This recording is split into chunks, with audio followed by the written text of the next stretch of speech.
আমি মুশতাক ফয়েজি, আমি বিয়ে করছি 26 বছর। 2000 সালে আমি বিয়ে করছি, এবছর 26 বছর হয়েছে। হুজুর বিয়ে করছেন কয় বছর হবে? 91 বছর। আমি তো জিজ্ঞাসি বিয়ে করছেন কয় বছর? কয় 91। 35 বছর। এই আপনার সভাপতি কয় বছর?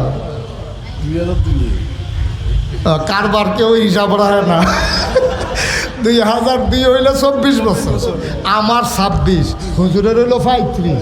আচ্ছা এবার বলেন আসল কথা, আপনারা যারা এখানে বিবাহিত আছেন, আমি বিয়া করছি 26 বছর, উনি বিয়া করছে 35 বছর, উনি বিয়া করছে 24 বছর, এবার আপনারাও সবাই বিয়া করছেন। আজকে মাহফিলের পরে বাড়িতে গিয়া আপনার ওয়াইফকে বলবেন, ওলি ওলি কুমিল্লার ফিরসা হুজুর আইয়া কইয়া গেছে আমি বিলে ওলি। দেখবেন আপনার ওয়াইফে কি কয়, কইব যে বালিশটা লইয়া বারান্দার জায়গা বিড়ির গন্ধে লগে দিয়ে আর রঞ্জায় না ওলি। আপনার ওয়াইফ আপনাকে ওলি মানে না। আপনি যত বড় ফিরসা বোন, যত বড় ইমাম সাবন, যত বড় লাট সাবন, আপনার ওয়াইফ আপনাকে ওলি মানে না। কারণ আপনার ইনস অ্যান্ড আউট, আপনার ভিতর বাহির, আপনার স্ত্রী যত জানে পৃথিবীর কেউ জানে না। এর লেগে নবীজি বলছে, তোমার স্ত্রী যদি তোমারে ভালো বলে আসলেও তুমি ভালো মানুষ।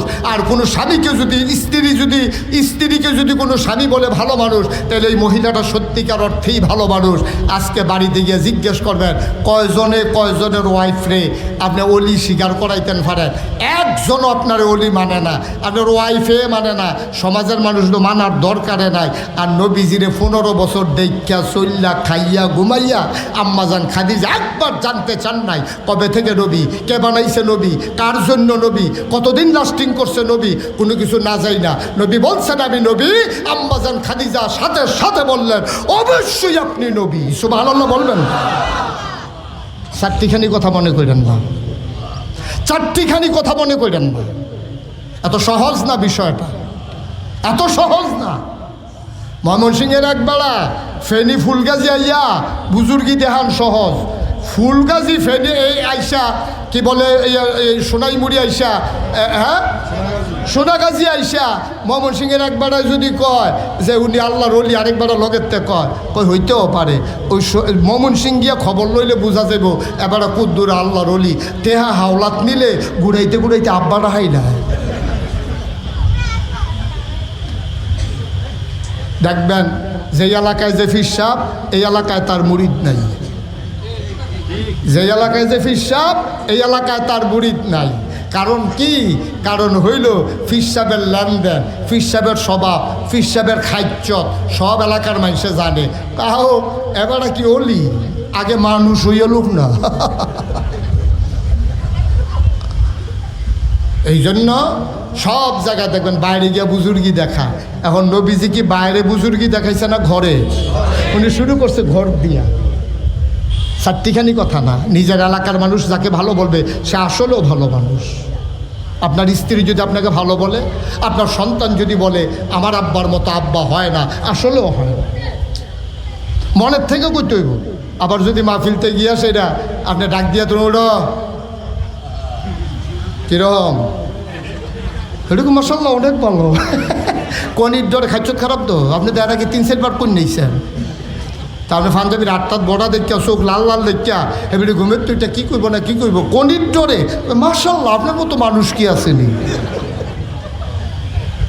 এইটা না, একেবারে শান্তভাবে আজকে মাহফিল থেকে গিয়া ঠান্ডা মাথায় বলবেন হুজুর থেকে ওয়াজ শুনে আসছি, দোয়া করে আসছি, মন এখন নরম আছে, আকাশটাও ঠান্ডা, বাতাসও ঠান্ডা। আজকে মন থেকে তুমি বলবা, তুমি যদি ভালো বলো আসলেও আমি ভালো, আর তুমি যদি দোষগুলো বলে দাও আমি শুধরে নেব। বলো তো আমি মানুষটা কেমন, দেখবেন আসল কথা বাড়িব। মানুষ তো খারাপ না, মাইদে না, মাইদে মানে একটা নমুনা বার হয়। আপনি যে কুদ্দুর বালা মানুষ, সেদিন গরু ছুটতে গেছে বেডি রেগে কন্যান শুরু করছি। তুই গরুর লোকে না ফেটে বউ কন্যা ছুটতি তুই আসিনি এই অভ্যাস। রিক্সাওয়ালার লোকে রাগ হইয়া গিয়া বউর উপরে সব রাগ জানে। গরু ছুটতে গেছে গা আর ডুমাডু আড়াইয়া লুঙ্গি মুঙ্গি ছিঁড়া বাইক গিয়া সেটা বউয়ের যে গেছে লুঙ্গিটা আছে তো এখানে এখনও আছে দিতে পারো দুইটা দিয়া লাইছে তো আছে নাকি নাই? না আব্বা, প্রকৃত মানুষ কারা? যারা নিজের মানুষ, যাকে ভালো বলে। আপনার আম্মা যদি কয় আমার সন্তান কলিজার টুকরা, আপনার আব্বা যদি কয় এই রকম মানুষ হয় না। আপনার স্ত্রী যদি বলে, আপনার আপন ভাই যদি বলে, পাড়া প্রতিবেশী যদি বলে, তাইলে আপনি আসল মানুষ। ঠিক কিনা কম? মুসলমান, আল্লাহর নবী আবার জিজ্ঞেস করলেন, খাদিজা তুমি কি দেখলা যেইটা দেখা বলে ফেললা আমি নবী? কারি 4টা গুণ আপনার মাঝে দেখেছি। কয় কি দেখেছ? কয় আপনি কখনো আমানতের খেয়ানত করেন না। সুবহানাল্লাহ কয় না? আমি দেখেছি আপনি কখনো ওয়াদা খেলাফ করেন না। 3 নম্বরে আপনি আত্মীয়তার সম্পর্ক ছিন্ন করেন না। 4 নম্বরে আপনি কখনো অভাবী মানুষকে খালি হাতে ফিরাই দেন না। বলেন তো, আমি থেকে শুরু করে আপনারা এখানে যারা আছেন, এই 4টা গুণ পরিপূর্ণভাবে আমাদের কার মাঝে আছে? বলেন, যার যারটা শেষে হিসাব মিলান। আমানতের খেয়ানত করেন, ওয়াদা খেলাফ করেন, আপনি আত্মীয়তার সম্পর্ক ছিন্ন করেন, আপনি কখনো অভাবী মানুষকে খালি হাতে ফিরাই দেন না। আমরা অন্যায় করলে সবাই মিল্লা কইছে মাপসা, তা মাপসা না। হগিন্দি বেটি এ কইছে কিছু ভিক্ষা দিয়ে মাফ করো। অন্যায় করে মাপ চায় না, হগিন্নি বেটির কাছে মাপ চাইতে ওরা আগে আগে রেডি। ঠিক কিনা কন? আজব দেশ না? আপনি অন্যায় করছেন, সবাই মিলে বলছে মাপ চাও, আপনি বলবেন সরি আমি মাপ চাই, ভুল হয়ে গেছে। মানুষের তো ভুল হইতেই পারে। আপনি অন্যায় কইরা মাপ চান না, কিন্তু হগিন্নি বেটি ভিক্ষা চাইলে আপনি ঠিক এখন মাপ করো। আপনি মাপ চাইতে পারেন, ওইখানে ভালো। যেখানে মাপ চাওয়া দরকার ওইখানে চাইতে পারেন না। নবীজির হাদিস, নবীজি বলেছেন কেউ যদি ঘোড়ায় চড়ে আসে, কেউ যদি ঘোড়ায় চড়ে আইসা তোমারে কয় ভিক্ষা দেয়, তে কন্যা আসছে তোমার দরকার, তুমি তারে দিয়ে দিও। কারণ আল্লাহ তার বান্দাকে তোমার দরজায় দাঁড় করিয়েছে। তোমার মতো ভাগ্যবান আর কে আছে? সুবহানাল্লাহ বলবেন না? কে আছে তোমার মতো ভাগ্যবান? কষ্ট হচ্ছে বোধহয় আপনাদের, না? ছেড়ে দেওয়া দরকার সামান্য একটু। এই নবীজি নবুয়ত প্রকাশ হওয়ার পরে তিনি চিন্তায় পড়ে গেলেন, কেমন করে মানুষগুলোকে অন্ধকার থেকে আলোতে, গোমরাহি থেকে হেদায়েতে, কুফর থেকে ইসলামে নিয়ে আসা যায়। তিনি তার দায়িত্ব পালন শুরু করে দিলেন। মুসলমান, দায়িত্ব পালন করতে করতে কিছু লোক যখন একসাথে হয়ে গেল, তিনি একটা নতুন মাদ্রাসা করলেন। মাদ্রাসার নাম দিলেন দারুল আরকাম। এটা নাম না, এটা ছিল আরকামের ঘর। এটাই মাদ্রাসা হয়ে গেছে ইতিহাসে। এইটাই নবীর জীবনের প্রথম মাদ্রাসা, আরকামের যেই ঘর। আরকামের ঘরটাকে মাদ্রাসা বানাই ফেললেন। যেই মুসলমান হয়তো নবী জানতে চাইতেন কোন ব্যাপারে তার আগ্রহ আছে, নবী যদি দেখতেন তীরন্দাজিতে সে ভালো, তাইলে তাকে তীরন্দারি প্রশিক্ষণ দিতেন। যদি দেখতেন তার তরবারি চালাইতে পারে ভালো, তারে তরবারি চালানো পরীক্ষায় এই রেডি করে নিতেন। যদি দেখতো তার মুখস্থ শক্তি ভালো, নবী বলতেন তুমি হাফেজে কোরআন হয়ে যাও। সুবহানাল্লাহ কয় না?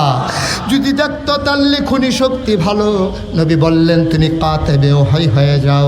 যার যেই গুণ, সবাইকে এইভাবে নবী ট্রেনিং দিতে দিতে বিল্ড আপ করলেন, তিনি প্রশিক্ষণ প্রাপ্ত করলেন। মুসলমান, লোকজন যখন সংখ্যায় বেড়ে গেল, তিনি তখন নিয়মিত খুতবা দেওয়া শুরু করলেন, আলোচনা করতে শুরু করলেন, ওয়াজ করতে শুরু করলেন। একদিন তিনি সবাইকে ডাকলেন, সব মুসলমানের একত্রিত হলো। নবী ডাক দেয়া কয়, শুনো, 3টা গুনার কথা আমি এখন বলবো। এই 3টা গুনাহ থেকে যদি তুমি বেঁচে যাও, তুমি যেই দিন মরে যাবা, তোমার যেই দিন কবরে শোয়ানো হবে, সোনাগাজীর মসজিদে ঘোষণা আসবে, মানুষটা নাই, দৌড়ে দৌড়ে সবাই দেখতে আসবে। সবাই দেখবে মাটির কবর, তুমি কবরে গিয়া দেখবা মাটির কবর, মাটি নাই, মাটির কবর জান্নাতের টুকরা হয়ে গেছে। বলো সুবহানাল্লাহ। কয়টা গুনাহ? কথা কয়টা? ছোট ছোট না বড় বড়? বড় বড় 3টা গুনার কথা আমি এখন বলবো।